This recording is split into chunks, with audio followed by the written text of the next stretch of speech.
नमस्कार साथियों, मेरा नाम है विशाल परिहार। जब तक हम किसी रिपोर्ट या किसी सर्वे को नहीं देख लेते हैं तब तक हम किसी कंक्लूजन पर नहीं पहुंच पाते हैं।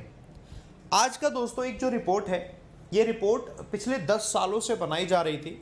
10 सालों की एक सर्वे का कंक्लूजन है। ये रिपोर्ट है दोस्तों जो अपर मिडिल क्लास फैमिली होती हैं, जैसे कि एक फैमिली हो गई मिडिल क्लास फैमिली जिसमें आप और हम लोग आते हैं, एक फैमिली हो गई लोअर मिडिल क्लास फैमिली, और एक अपर मिडिल क्लास फैमिली हो गई जिनके घर में अच्छा खासा पैसा आ रहा है, अर्निंग अच्छी खासी हो रही है। उनकी बात हम कर रहे हैं, हम रिच की बात नहीं कर रहे हैं, है ना। तो अपर मिडिल क्लास फैमिली की भी कंडीशन में ये बताया जा रहा है वहां भी लड़कियां खतरे में हैं। ऐसा क्यों है? Why girls are in danger even in educated upper middle classes. तो ये पूरा का पूरा एक आर्टिकल टाइम्स ऑफ इंडिया का आर्टिकल है, कल ही आर्टिकल आया है। तो जरा मैं इस आर्टिकल के बारे में बताता हूँ, ठीक है। तो सब कुछ हम जरा इस आर्टिकल के बारे में पढ़ते हैं, क्या क्या बताए, कैसा कैसा है। जैसे कि आप देखते हैं कि हमारे देश में जब हम बात करते हैं कि लड़कियों को आगे नहीं बढ़ने दिया जा रहा है, तो हमारे दिमाग में आता है कि हम शायद बात एक ऐसी फैमिली की कर रहे हैं जहाँ पर लोग ज़्यादा पढ़े लिखे नहीं हैं, है ना, जहाँ एजुकेटेड नहीं है। तो हम सोचते हैं एजुकेशन को आगे बढ़ा दिया जाए। तो अभी जरा उससे वहाँ पर पहुँचने से पहले एक डेटा देखते हैं। आपको पता है लड़कियों को आगे हर एक मामले में बढ़ाने में अगर एक डेटा निकाला जाए तो उस डेटा में बांग्लादेश की रैंक है 71, जो कि 146 कंट्रीज में है। वहां पर महिलाएं ज्यादा खुश हैं कंपेयर करें इंडिया का, जिसमें डेटा की पोजीशन 135 रैंक है इंडिया की 146 कंट्रीज, मतलब 135वीं स्थान पर इंडिया आता है। इतना पीछे आता है, बांग्लादेश भी हमसे इतना आगे है। क्या है तो जरा बताते। एक पूरा सर्वे किया गया दोस्तों, ठीक है। तो उस सर्वे में निकलकर क्या आया, देखो उस सर्वे में निकलकर क्या आया। एक सबसे बड़ी प्रॉब्लम आई, वो है माइंड सेट प्रॉब्लम। ये एक माइंड सेट प्रॉब्लम है जो दोस्तों हमारे देश में जो अपर मिडिल क्लास फैमिली है, सिर्फ उसी की बात नहीं हो रही है। तो उन्होंने इसका एग्जाम्पल देखा, middle class, lower middle class, poor family, हर जगह एक जो समस्या नहीं, माइंडसेट वाली प्रॉब्लम, ये जब तक नहीं हटेगी तब तक काम नहीं बनेगा। लड़कियों से पूछा गया कि आप अगर लड़का बने तो कितना अच्छा रहे।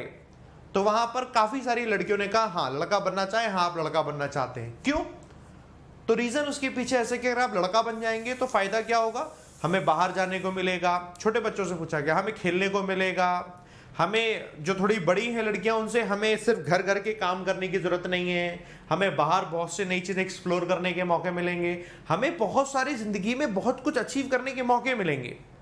वही बात लड़कों से पूछी गई जब कि तुम बताओ तुम लड़की बनना चाहते हो, तो बहुत ही रेयर ही कुछ ही थे उसमें जो कहना चाहते हैं हाँ हम लड़की बनना चाहते हैं, क्योंकि उनमें कहीं पर किसी भी तरीके का कुछ अचीवमेंट, कुछ लाइफ में जीने का या फिर किसी भी तरीके की बंदिशें, ये सारी की सारी चीजें जो थी वो लड़कों में नहीं है, लड़कियों के पास ऐसा माइंडसेट वाली चीज ये निकलकर सामने आई। तो जब तक हम उसे नहीं बदलेंगे तब तक कुछ भी नहीं बदलेगा। तब तक हम कैसे कह सकते हैं कि कोई भी चीज जो हम अचीव करने की बात कर रहे हैं वो लड़कियां ही अकेले अचीव नहीं, मतलब लड़के अकेले अचीव करेंगे, लड़कियां कैसे आगे बढ़ पाएंगी उसमें।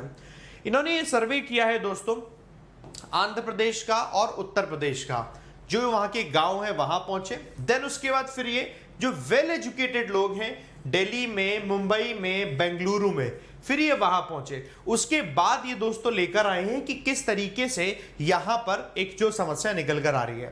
अब हमने क्या बोला, अगर हम इसको देखें तो बार बार अगर हम सर्वे लें तो उससे पता चलता है now there is no gender problem for girls. Girls के लिए अब कोई जेंडर प्रॉब्लम नहीं है। क्यों जेंडर प्रॉब्लम नहीं है? क्योंकि अब इन्होंने गांव को भी कवर किया और शहर को भी कवर किया। एक बढ़िया तरीके से सर्वे इनके सामने आया।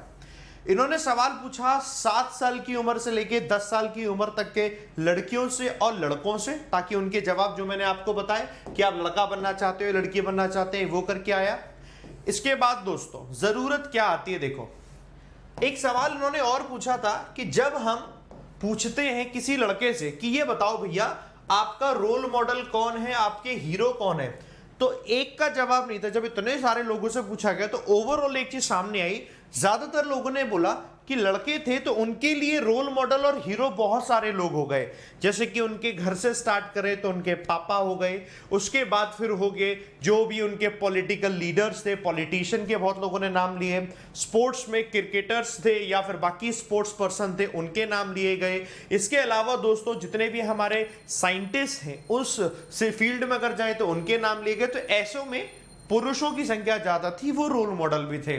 अब जब महिलाओं से, लड़कियों से पूछा गया कि तुम्हारे लिए रोल मॉडल कौन, तो वहां पर ऐसा नहीं कि जवाब नहीं दिए, जवाब है, बट एकदम से फ्रीक्वेंटली आंसर आने में सबसे पहले सभी ज्यादातर जो कॉमन आंसर था उसमें सबने कहा कि मेरी माँ मेरे लिए रोल मॉडल है, नंबर 1। देन उसके बाद रोल मॉडल में सोच सोच का जवाब देना पड़ा। किसी ने सिंगर का नाम लिया, किसी ने किसी का नाम लिया, किसी ने किसी का नाम लिया, बट जैसे ही सर्वे को कंक्लूड किया तो पता चला कि वहां पर फिर वो लड़कियों की संख्या, महिलाओं की संख्या बहुत कम है, क्योंकि शायद आगे बढ़ने नहीं दिया गया। ये उनकी बात हो रही जो अपर मिडिल क्लास फैमिली है वहां की। तो ऐसे करके एक तो ये समस्या आई। दूसरी चीज, कुछ लोगों ने बताया कि क्यों लड़का रहना ज्यादा बेटर है, माइंड सेट क्या है, कि एक मतलब ऐसी फैमिली से सर्वे कराया गया जिसमें माता और पिता दोनों ही वर्किंग हैं, दोनों ही काम करने जाते हैं। अब उसके बाद उनके बच्चों से जब पूछा गया कि आपको क्या बनना पसंद है, बड़े मतलब आप माँ बनना पसंद करेंगे, पिता बनना, तो दोनों में रोल मॉडल आपके लिए कौन है? तो वहां पर ज्यादातर लोगों ने कहा पिता। क्यों? रीजन उसके पीछे गए तो रीजन उसमें एक ये चीज आई सामने कि माँ भी काम करके आ रही है, पिता भी काम करके आ रहे हैं। पिता अपने काम करने के बाद व्हाट्सएप और टीवी चला रहे हैं, फोन चला रहे हैं, और माँ फिर घर का खाना बना रही है, जिन्हें बहुत कुछ और भी काम करने पड़ते हैं। तो मैं क्यों वो सारे के सारे काम करूं? तो कोई वो नहीं बनना चाहता। ये एक माइंडसेट में एक ये समस्या दोस्तों सामने आई है जो कि यहां पर है। इसीलिए दोस्तों एक बर्डन वाली चीज दिमाग में रखते हुए कोई भी चीज नहीं आती। दूसरी एक चीज और, जब जब बताया जा रहा होता है मैन को, तो मैन को कुछ इस तरीके की क्वालिटी से बताया जा रहा होता है कि वो स्ट्रांग होगा, इंटेलिजेंट होगा, अग्रेसिव भी होगा, पावरफुल भी होगा, डोमिनेंट भी होगा, मस्कुलर भी होगा, मॉन्स्टर भी होगा, शॉर्ट हेयर टाइप का होगा, लीडर होगा, रेस्पॉन्सिबिलिटी होगी, कुछ प्रोवाइडर होगा अगर मैन होगा। ऐसे शब्दों के इस्तेमाल किए गए उन लोगों के द्वारा जिनके साथ ये सर्वे किया गया। वही हमने दूसरा सर्वे करवाया तब, तो लड़कियों के लिए जो शब्द के इस्तेमाल किए गए जिसमें कई सारे लोगों के बताने के तरीके में डिसडेनफुल यानी disrespectful, mother, nurturing, children, loving, caring, makeup, cosmetics, good skin. तो आप जरा एक अंतर देख पा रहे हो, सब सारा का सारा खेल माइंडसेट का है। जरूरत है यहां पर चीजों को चेंज करने की, जरूरत है। अगर हम आगे बढ़ाना है, आगे तो हम किस तरीके से बढ़ाएंगे, ये सर्वे से पता चल रहा है, 2 4 10 लोगों से बात करके नहीं पता चल रहा है। तो ये है दोस्तों हमारा सर्वे। इस आर्टिकल को आपको पढ़ोगे तो समझ में आएगा। इसमें पूरा पूरा बिहेवियर मैन का बर्डन है, जिसके बारे में बताया कि ऑफिस से आते हैं तो कैसा कैसा काम होता है, क्या काम नहीं होता, ये सब कुछ हमारे सामने है। अगर इसका एक कंक्लूजन देखा जाए तो सिंपल है, the future of girls does not depend on girls. ये लड़कियों पे डिपेंड नहीं करता कि लड़कियां ही चाहें तो सब कुछ बदल लेंगी, नहीं। A positive future for the girl child depends primarily on fathers. सबसे पहले फादर्स पर डिपेंड करता है और उन पुरुषों पर डिपेंड करता है चेंजिंग देयर माइंड, जो कि अपने माइंड्स को चेंज करेंगे through conversations and talking to other men to change their minds too, और उनके भी दिमाग को, माइंड्स को बदला जाए। जिसमें हम ये देख सकते हैं दोस्तों कि लड़कियों को हम आगे बढ़ाएं, सिर्फ ऐसे नहीं कि सिर्फ वो चाहती हैं आगे बढ़े।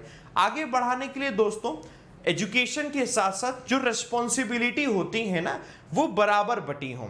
जब आप रिस्पॉन्सिबिलिटी को बराबर बांटेंगे तो आपको जो देख रहा है, आपके जो बच्चे हैं, वो उस चीज को बराबर अपने आप ऑटोमेटिकली मान लेंगे। वरना क्या होगा, वो देखते नहीं। इनका काम, पुरुष का काम ये होता है, महिला का काम ये होता है, वो तो पहले से ही बटा हुआ है। तो तभी तो माइंडसेट, उसी माइंडसेट को तो बदलना है। जिससे कि क्यों कोई नहीं बनना चाहता कि हम आज जी रहे हैं, अब हमने 75 साल हो गए ना आजादी आए हुए, लेकिन जब हम बात करते हैं कि एक ऐसी सोसाइटी की जहां पर एकदम समानता हो, तो समानता कहने को है बट प्रैक्टिकली कितनी है वो हमारे पास इस सर्वे में समझ में आया। दिस इज द आर्टिकल दोस्तों। आप लोगों को उम्मीद मैं करता हूं समझ आया होगा। आप लोगों का एक काम है, सबसे पहले तो आप अपने विचार बताइएगा क्या किया जा सकता है। कमेंट में उसका जवाब लिखिएगा कि सर ऐसा किया जा सकता है, ये स्टेप लिए जा सकते हैं, ये आप बताएंगे सभी लोग। दूसरा दोस्तों, आप इस सेशन को शेयर करिएगा ताकि दूसरे लोग भी इस पर अपने ओपिनियन यहां पर बता पाएं। आप में सभी लोग तैयारी अगर करते हैं यूपीएससी की, तो यूपीएससी के लिए एक अच्छी खबर मैं आपको बताने वाला हूं। आंसर राइटिंग की मैंने 3 क्लास कराई थी, जल्दी आपकी आंसर राइटिंग की रेगुलर क्लास स्टार्ट होने वाली है, जिसके लिए आप सभी लोग रेगुलर क्वेश्चन देखेंगे मैं कैसे कराता हूं, फिर मैं आपको एक होमवर्क दिया करूंगा, फिर आप उसको चेक किया करेंगे दूसरे दिन। तो आंसर राइटिंग की प्रैक्टिस स्टार्ट होने वाली है, वो मैं ही कराऊंगा दोस्तों। अनअकैडमी पर हम लोग उसे स्टार्ट करेंगे, तो आप में से सभी लोग जो लोग अनअकैडमी पर मुझसे पढ़ना चाहते हैं और मेरे साथ में अनअकैडमी सभी टीचर से पढ़ना चाहते हैं यूपीएससी की प्रिपरेशन के लिए, तो आप सब लोगों को बता दूं मैं, इस कोड का इस्तेमाल करना दोस्तों, VISHAL विशाल 10। 2 फायदे हैं, पहला आपको 10% ऑफ मिलेगा, दूसरा फायदा दोस्तों इसमें आपको मिलेगा जब आप इसमें सब्सक्रिप्शन ले लोगे, मुझसे पढ़िए, तो 1-to-1 मेंटोरशिप जरूर लीजिएगा। ये मेंटोरशिप आपको तब तक मिलती रहेगी जब तक कि आपका सब्सक्रिप्शन है। एग्जाम्पल के तौर पर दोस्तों 2 साल का सब्सक्रिप्शन आप लोगे, तो 2 साल के सब्सक्रिप्शन की मेंटोरशिप में पूरे हर कदम पर दोस्तों मैं साथ में रहूंगा आपके, ये आपको बेनिफिट मिलेगा। कौन सी टीचर की क्लास देखनी है, किस सब्जेक्ट के लिए आप किन टीचर को फॉलो करना चाहिए, कहां से कौन सी सब्जेक्ट में क्या स्टार्ट हो रहा है, कब कितना टाइम किस सब्जेक्ट को दें, अभी अपने पास समय है, टेस्ट सीरीज कब लगाएं, कैसे क्या चीज करें, तमाम जो सवाल होते हैं उसके लिए दोस्तों मैं आपके पास हमेशा रहूंगा। तो आइकॉनिक सब्सक्रिप्शन लीजिएगा, सारी की सारी किताबों से लेकर सब चीजें आपको दोस्तों मिलती हैं। कोई समस्या है, ये नंबर दे रहा हूं मैं 7983452026, ये इस पर व्हाट्सएप छोड़ देना, कॉल नहीं करना, व्हाट्सएप छोड़ देना, बस व्हाट्सएप कर देना, इस पर आपको रिप्लाई कर देगी टीम। कोई समस्या होगी दोस्तों तो मैं भी आपसे कनेक्ट करके बात कर लूंगा, ठीक है। बाकी डिस्क्रिप्शन में एक लिंक लगा हुआ है टेलीग्राम को ज्वाइन करने का, टेलीग्राम ज्वाइन कर लीजिए, डेडिकेटेड टू यूपीएससी स्टूडेंट्स है, उसको ज्वाइन कर लीजिए, आपके लिए काम की चीजें वहां पर मिलती रहती हैं। थैंक यू वेरी मच दोस्तों, मिलते हैं अब आपसे नेक्स्ट सेशन में, तब तक के लिए बाय बाय। चैनल को सब्सक्राइब कर लीजिएगा दोस्तों, अच्छा लगा है तो सेशन शेयर भी करेंगे। थैंक यू वेरी मच, जय हिंद, जय भारत।